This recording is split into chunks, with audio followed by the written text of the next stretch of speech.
शिवशाहू फुले आंबेडकर यांच्या विचारांवर चालणारी लोकशाही युवा फाउंडेशनच्या यूट्यूब चॅनलवर आपल्या सर्वांचं स्वागत आहे. आज आपण महाराष्ट्रात नव्हे तर देशातील ज्यांनी छत्रपती शिवाजी महाराज, छत्रपती संभाजी महाराज यांना अवमान केलेला आहे, यांचे अपमान केलेला आहे, त्यांच्याबद्दल बोलणार आहोत. राज्यात ज्या प्रकारे छत्रपती शिवाजी महाराज, छत्रपती संभाजी महाराज यांच्यावरून जे काही राजकारण चालू आहे आपण जाणून घेऊया. याच्या आधीही असे जे लोक होते ज्यांनी शिवाजी महाराजांबद्दल जे काही अवमान केले त्यांच्याबद्दल आपण जाणून घेऊया. हे कोण लोक आहेत, यांची विचारधारा काय आहेत. सर्वात आधी अहमदनगर, सध्याचा अहिल्यानगर येथील जे भाजपचे उपमहापौर श्रीपद छिंदम यांनी एका फोनच्या माध्यमातून त्यांनी शिवाजी महाराजांचा अपमान केला होता, त्यांनी शिव्या दिल्या होत्या, निंदनीय आहे. त्याच्यानंतर विनोद तावडे यांनी महाराजांची पुण्यतिथीला वाजवलेले ढोल हे आपण विसरू शकत नाही. त्याच्यानंतर सुधांशु त्रिवेदी जे भाजपचे प्रवक्ते आहेत यांनी असं आपल्या एक वक्तव्यातून सांगितलं होतं की महाराजांनी औरंगजेबाची 5 वेळा माफी मागितली होती. त्याच्यानंतर नागपूरमध्ये राहणारा प्रशांत कोरटकर हे म्हणला होता तुमचे महाराज गेले पळून. फोनच्या माध्यमातून यांनी इंद्रजित सावंत यांना असे भरपूर काही अपशब्द केले होते आणि हे भाजपचा निकटवर्गीय आहे. त्याच्यानंतर मंगल प्रभात लोढा यांनी सांगितलं होतं की महाराजांनी चक्क गद्दारीशी तुलना यांनी केली होती. त्याच्यानंतर जे भगवान गोयल जे भाजपचा नेता आहे हे म्हणले होते नरेंद्र मोदी म्हणजे आजचे शिवाजी.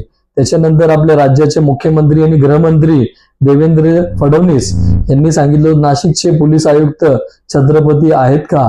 असे अनेक उदाहरण आहेत ज्यावर आपण बोललं तर तेवढंच आपलं रक्त खवळेल.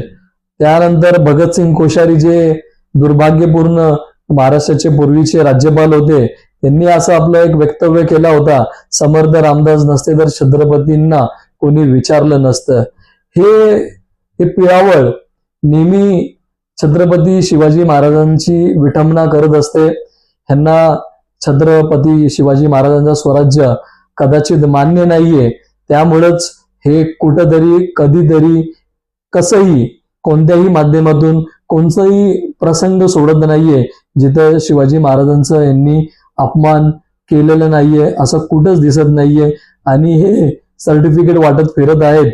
तर मी तमाम शिवप्रेमींना हे विचारू इच्छितो की हे सगळे जे आपल्या स्वतःला महान समजतात ते एक राष्ट्रीय पक्षाचे उंच स्तरावर पदाधिकारी आहेत, मंत्री आहेत, राज्यपाल आहेत, अशा अनेक लोकांनी आपल्या महाराजांबद्दल जे काही अवमान केलेले आहेत आपण इथं निषेध करूया आणि आपण यांना प्रश्न विचारूया की खरोखरच आपण शिवद्रोही आहेत का. आपल्याला शिवाजी महाराजांबद्दल एवढं द्वेष कशापोटी आहे. म्हणजे आपण भारतीय संविधानाला मानणारे नाहीयेत का. असे भरपूर काही शंका इथं निर्माण होत आहेत.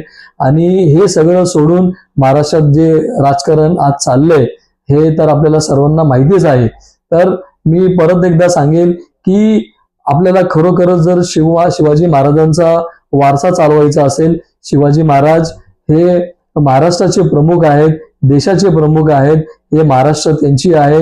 या त्यांच्या महाराष्ट्रात जर राहून असे देशद्रोही लोक अशी जर वक्तव्य करत असेल तर आपण दाद कुणाला विचारायचं असा प्रश्न इथं निर्माण होतोय. हे राज्यकर्ते म्हणून आज मंत्रिपदावर बसलेले आहेत पण दिवसांदिवस हे कुठंतरी आपल्या महापुरुषांचा अपमान करत आहेत. ह्यांच्यावर देशद्रोहीचा गुन्हा दाखल करून ह्यांच्यावर देशद्रोही अंतर्गत ह्यांच्यावर कारवाई केली पाहिजे. असंच आपण या लोकशाही फाउंडेशनच्या संघटनेच्या माध्यमातून आपण इथं मागणी करत आहोत.